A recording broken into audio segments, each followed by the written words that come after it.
Good evening and welcome back to another episode of The Longing, where today we are going to be continuing once again to read the Iliad. Whoa, the chair has turned around.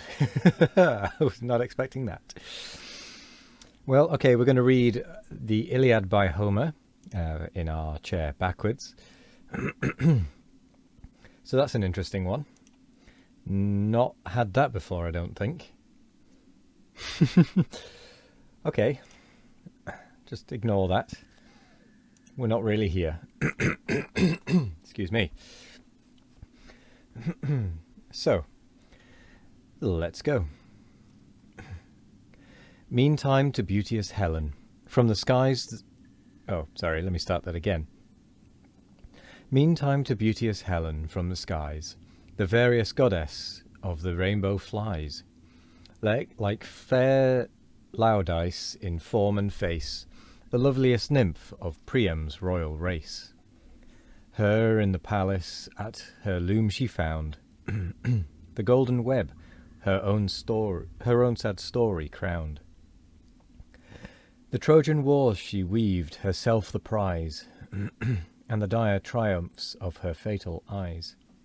To whom the goddess of the painted bow approach and view the wondrous scene below. 112. Each hardy Greek and valiant Trojan knight, so dreadful late and furious for the fight, now rest their spears or lean upon their shields. Ceased is the war, and silent all the fields. Paris alone and Sparta's king advance, in single fight to toss the beamy lance. Each met in arms the fate of combat tries, thy love the motive and thy charms the prize. This said, the many-coloured maid inspires her husband's love and wakes her former fires. Her country, parents, all that once were dear, rush to her thought and force a tender tear. O'er her fair face a snowy veil she threw, and softly sighing from the loom withdrew. Her handmaids, Clymene and Cythera, wait her silent footsteps to the Scaean gate. There sat the seniors of the Trojan race, old Priam's chiefs and most in Priam's grace. The king the first, Thymoetes at his side, Lampus and Clytius, long in council tried. Panthus and Hyceteon, once the strong, and next the wisest of the reverend throng. Antenor grave and sage Eucalegon leaned on the walls and basked before the sun. Chiefs who no more in bloody fights engage, but wise through time and narrative with age. In summer days like grasshoppers rejoice, a bloodless race that send a feeble voice. These, when the Spartan queen approached the tower, in secret owned resistless beauty's power. They cried, no wonder such celestial charms, 113, for 9 long years have set the world in arms. What winning graces, what majestic mien! She moves a goddess, and she looks a queen. Yet hence, O heaven, convey that fatal face, and from destruction save the Trojan race. The good old Priam welcomed her and cried, Approach, my child, and grace thy father's side. See on the plain thy Grecian spouse appears, the friends and kindred of thy former years. No crime of thine our present sufferings draws, not thou, but heaven's disposing will the cause. The gods these armies and this force employ, the hostile gods conspire the fate of Troy. But lift thy eyes and say, what Greek is he, far as from hence these aged orbs can see, around whose brow such martial graces shine, so tall, so awful, and almost divine. Though some of larger stature tread the green, none match his grandeur and exalted mien. He seems a monarch and his country's pride. Thus ceased the king, and thus the fair replied. Before thy presence, father, I appear, with conscious shame and reverential fear.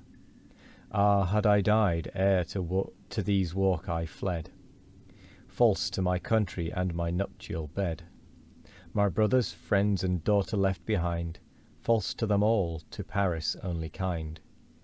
For this I mourn till grief or dire disease shall waste the form whose fault it was to please.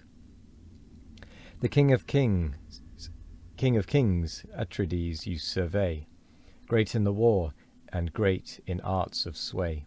My brother once before my days of shame, and oh, that still he bore a brother's name. With wonder Priam viewed the godlike man, extolled the happy prince, and thus began.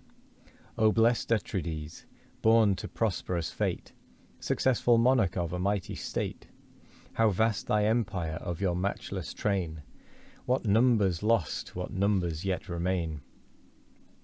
In Phrygia once were gallant armies known, in ancient time when Otreus filled the throne, when godlike Mygdon led their troops of horse, and I to join them raised the Trojan force.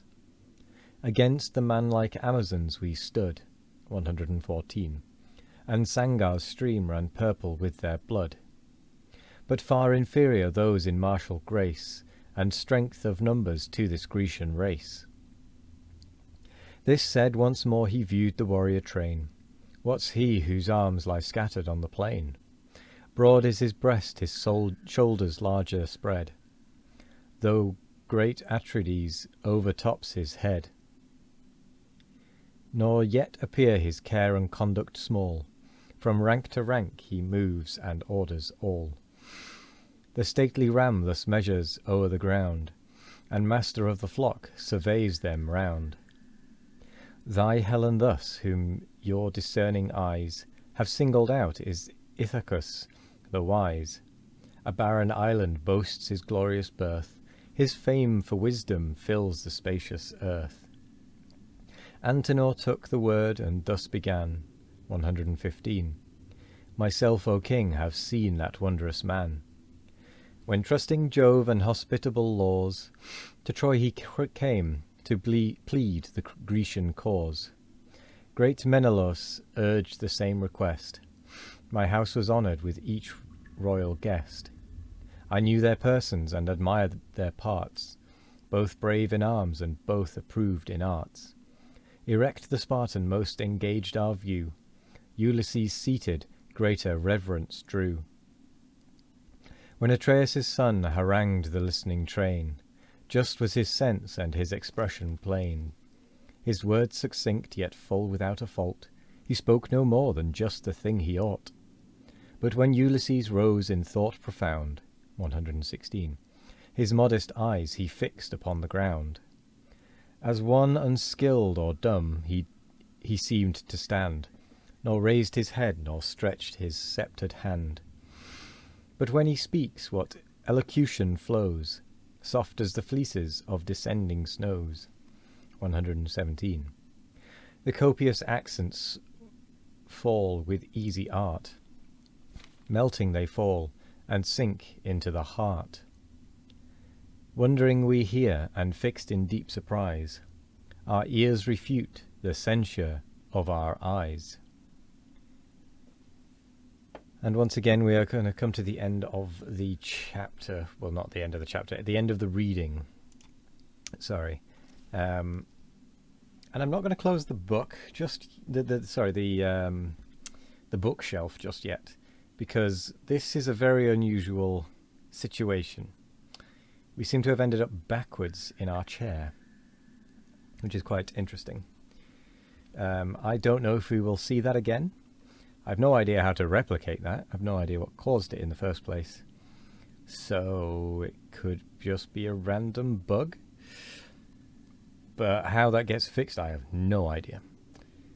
But either way, I'm going to say thank you very much for joining me tonight. I hope you all have a wonderful morning, evening, afternoon, or night, no matter what time of day it is. I hope you all have a wonderful one of it, and as always, we will be back tomorrow for more of The Longing. Goodbye.